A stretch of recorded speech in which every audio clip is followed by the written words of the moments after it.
Welcome to AM Muscle Maintenance. I'm Coach Kim Watkins in New York City. Thank you so much for joining me for today's podcast. We're talking about the butt. Butt's got to move. And we are talking about the functionality of your butt and about the consequences of the butt basically when it sits all day. The butt has so many responsibilities in everyday movement. Now, the butt is not just one muscle, of course. There are a handful or more significant muscles that are in use for lots of movements regarding standing up, sitting down, driving your movements forward, preventing you from falling down. But the butt, it's neglected. You're sitting on it for the majority of the day. And so when that happens, your the tissues are prone to functionality loss. Bottom line, there is really significant need for you to activate the muscles that are in your, and not just the back of your body, the butt itself, but also the front of your body, your hips. Those are corresponding muscles from the front of your body to the back of the body. So like when you lift up your knee, if you're standing up, in fact, we'll start standing up if you can, because we're going to begin with a postural systems check. But just before we do that, take a second and think about this. When you lift up your leg, just lifting up your, moving your leg forward without bending the knee even, just extend your leg forward. Your hip flexor brings your leg forward, and then it's the butt that brings your leg back. And if you extend your leg all the way back, hyperextending that leg back towards the rear, the opposite happens. You use the butt to extend it back, and then your hip flexor brings it back down to the standing position. So your butt and your hip flexors work in collaboration with one another in terms of their movement and the seated position. So when you are sitting in a chair all day long, if that's what you do, you've got a couple of really significant anatomical problems. You are sitting with a bend at your hips. You've got a 90-degree angle. You remember geometry, that the femur, the thigh muscle, and your femur are perpendicular. You make a right angle with your trunk and your leg, assuming you sit in a chair that allows you to do that. Even, comfy chairs, even so-called ergonomic chairs, sometimes have the hips a little lower than the knees, but you technically should have your hips directly in line with your knees when you're sitting. But what happens is, because of that position, your hip flexors are flexed, so they're compromised in that shortened position. And then that drives the turning off of receptors, like the sort of signals that are going to the back of the body, your butt. They lose their functionality because they're kind of released of all duties. All job responsibilities are gone. The butt is just the cushion. And that means that they have a hard time getting in the game and doing their job properly when you do need them, which of course is every single day. So let's stand up. We're going to do some movements that work the butt. Now we're going to do movements in various positions. So if you are in an office and you can't, or you're unable, you're sitting in an airplane or whatever, you're unable to listen to this podcast and actually do the movements, just take it all in and make some notes, because what you are learning here are key ways to isolate and think about the functionality of a particular muscle. And I always do these workouts in the morning. You probably know from a lot of the podcast history that we've been offering here at In Shape Fitness over the last years. I always start with exercise in the morning. Even if I'm going to be doing some sort of recreational activity later in the day, the beginning of the day is when the body has to be turned on with the brain so that you can successfully move throughout your day. So when I wake up, I proceed from my bed to my living room floor in my apartment in New York City, in Harlem, near Central Park, where I could, if I really was motivated and I want to go out and go for a run, I would do that. But most days, because I have a little kid, I've got to get her off to school, I've got about 20 minutes before life gets really, really complicated and busy. And so I spend that time activating my body. It's meditative because there's a lot of deep breathing involved, and it activates all of the soft tissues in the body, as well as my heartbeat and my energy. So we're going to start though with postural systems check, and then we'll move into some of these exercises. Remember, if you're standing up and you are thinking about your posture, one of the most important things to think about is to elongate vertically through the lift through your spine. Now, that doesn't mean you stand up on your tippy toes, though standing up on your tippy toes and activating your calf muscles is quite helpful, and you can do that too. But stand with your feet still and stable, hip width apart, and then think about, sort of just pretend that you're a marionette, that someone has attached a string to the top of your head and is pulling you up. So take a couple of deep breaths. Inhale deeply through your nose. There's a really particular reason for that. You inhale through your nose in order to maintain complete control over your body functions, the chemistry going on and biochemistry going on inside of your body. So you inhale deeply through your nose, filtering that oxygenated air going into your body, and then bellow the carbon dioxide, the air out of your mouth, so that you can get the carbon dioxide out of your body efficiently and quickly. Inhale through the nose, exhale through the mouth. So you're standing like a marionette would be standing. Someone's pulling the string taut so that you are standing up super tall. Your palms are beside your body, and in neutral position, your palms don't face your legs or face towards the back of your body, but rather your arms kind of turn out a little bit. Your thumbs are forward and then rotated exterior by maybe 45 degrees, maybe not quite that much, but your palm is the sort of what feels natural about the palms facing the thighs when you're standing up is a function of the way our human bodies have been evolving, with a roll forward at the shoulder, pulling on the upper part of the back, collapsing the chest.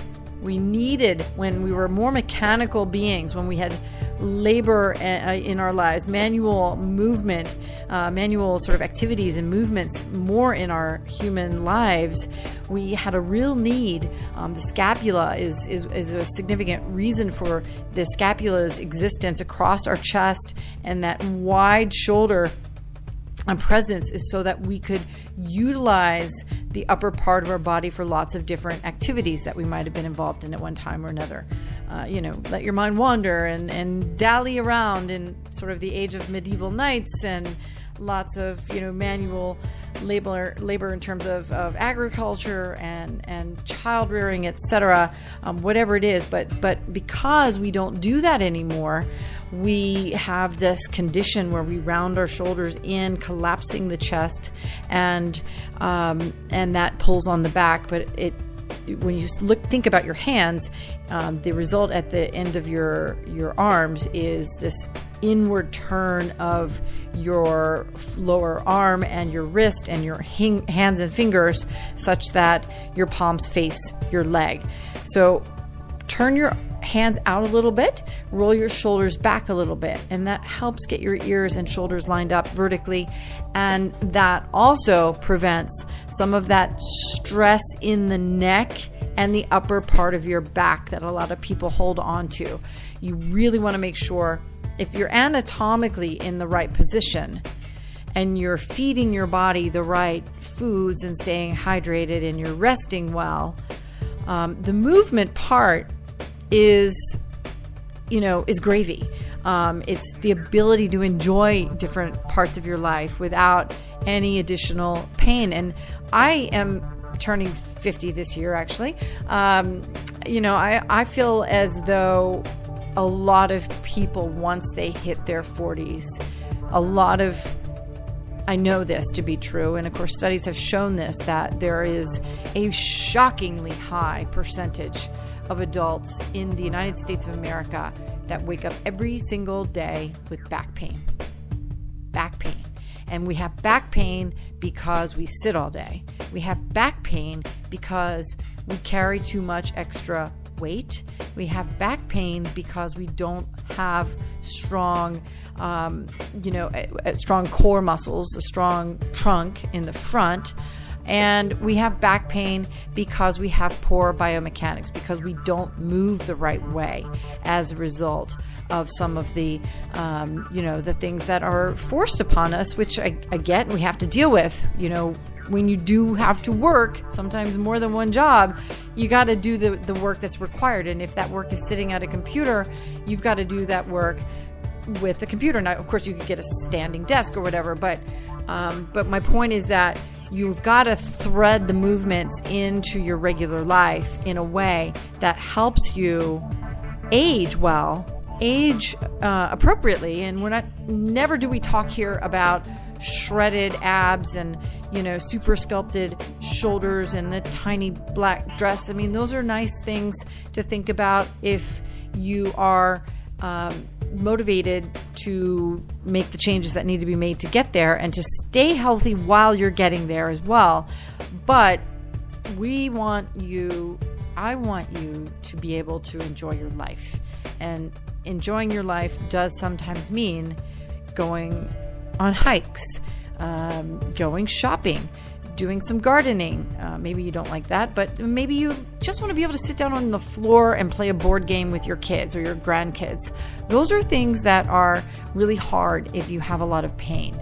And there's no point in doing it that way. So, all right, all we've done so far is a postural systems check. Let's just think about a couple of other exercises that get that glute mechanical part of your body into motion. So the very first thing that you can do is a simple march with your knees. And if this is the opportunity for you to take, so my podcasts never last longer than about 25 minutes. I aim for the AM muscle maintenance ones to last for about 20 minutes. So we're going to exercise now for about 8 or 10 minutes. So let's start with a march, and you're going to lift up each knee to about hip level and then put the foot back down and alternate, obviously, in a marching pattern. But think about each leg lift. Think about the movement of the butt. And if you want to make it a little more complicated, lift up the knee and kick out the lower leg with a flexed foot. So you're lifting up the knee into a kick and then lifting up the knee into the alternate leg kick. So for another 15 seconds, we're going to do either the march or the high knee kick. It doesn't have to be super high kick, like that your foot is high, but just make sure that you're lifting the knee up to about where your hips are. And you can put your hands right beside your hips to make sure that your knee is getting that high. All right, 5 more seconds. Excellent. Now let's do some squats.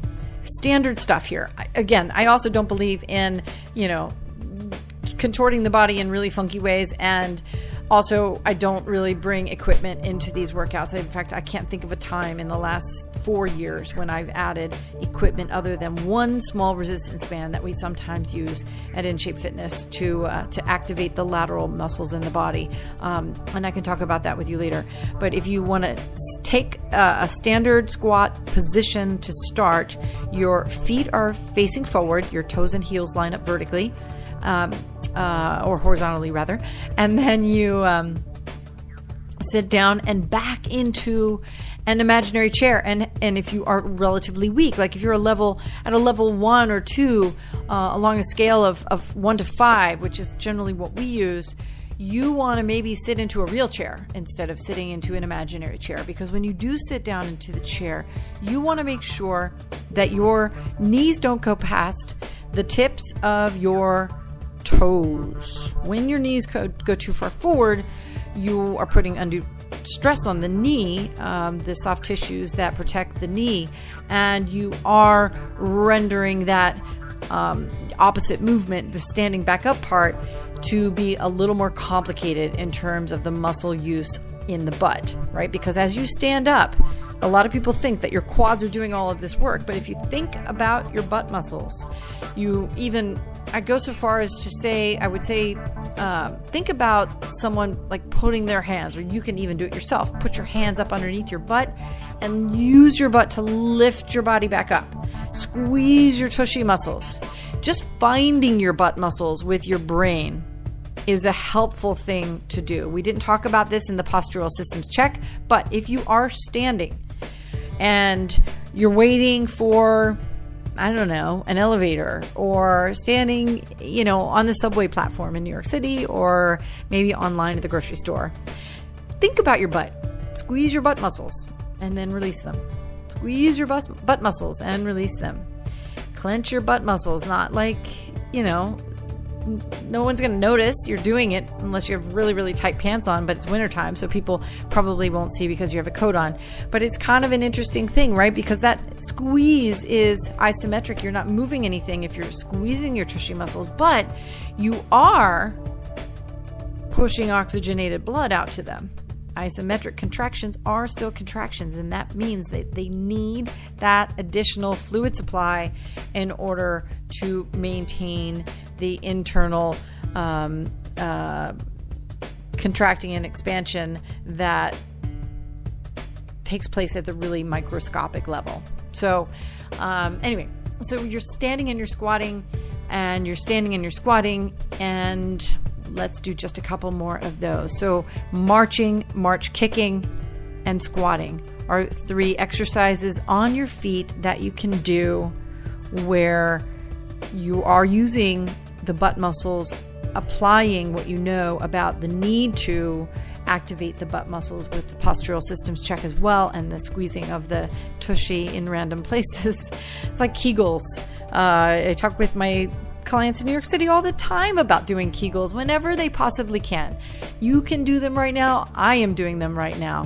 Kegels, especially for women that have had children, are really, really, really helpful in terms of lower pelvic strength and the protection of the vital organs that govern the urinary and sexual function of a person. You want to make sure you take care of yourself so that you can enjoy a drug-free, pain-free life, no matter how old you are.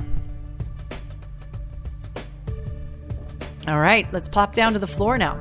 If you want to do a couple of cat camels on all fours, quadruped, that's great, because we're going to start in the position where we proceed to do a little bit of butt exercises that extend out to the side, as well as some kicking. We do donkey kicks and fire hydrant exercises on all fours. And these are exercises as well that can be fancied up if you have a resistance band that you want to put around the bottom of your thighs. That type of thing. I've even seen people wear ankle weights if you feel like you really want to do something extra. But your body weight is sufficient for the majority of this work, especially the morning ritual that is designed to just wake up your body and get things moving around so that you can, get on with the rest of your day.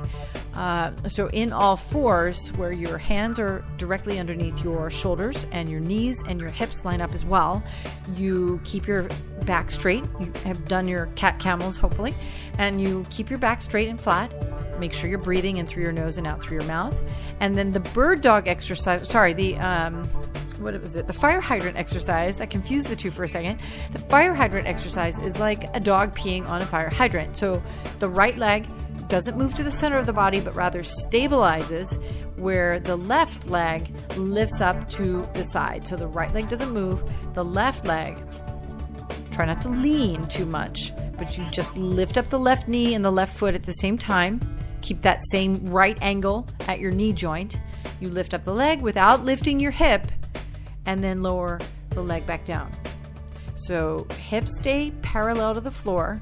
It might limit your range of motion. You might want to get your knee up higher, and that's a common desire, but also a common mistake, because then you're starting to use muscles that should not really be used. You're starting to use some of your back muscles, and you don't really want to do that here. You're using the gluteus medius, which is the top part of your butt, and a lot of those internal parts of your butt muscle sort of structure.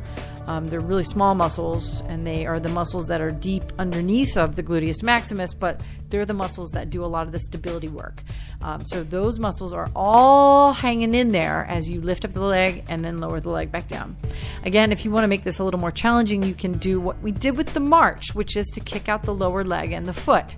So you could lift up the knee, kick out the foot, and then bend and lower back down. And do the same thing on the other side. It took about 30 seconds for each side.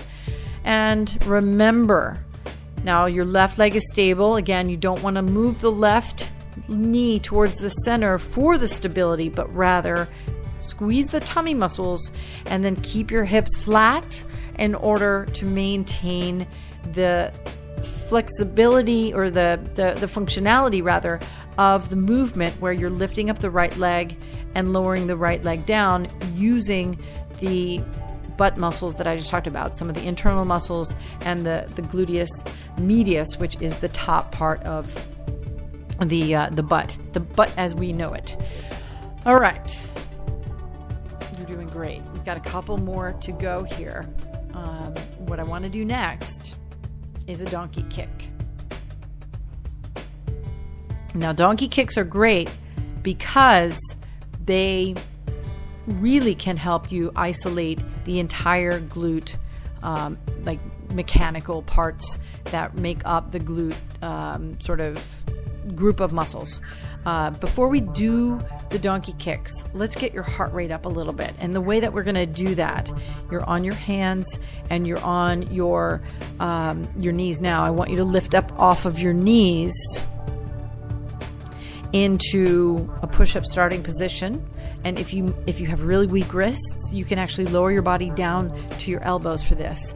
But what you're going to do is a mountain climber, but not really mountain climbers. I call them mountain hikers, because rather than moving both legs at the same time in this really fast, sort of repetitive position motion that boot camp classes use a lot, and hardcore conditioning classes use a lot, we are going to move one leg at a time. And you can do this in the elbow plank.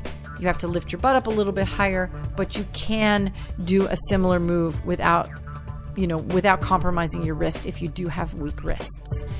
Okay, so for another 20 seconds, keep that going. If you are on your hands, make sure that you keep your shoulders and your wrists lined up vertically.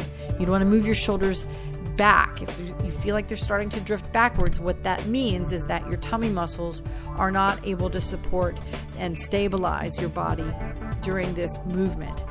Okay, rest back in child's pose. Now remember, just to go right back from the very beginning here, we're going to do the donkey kicks next. We did a march.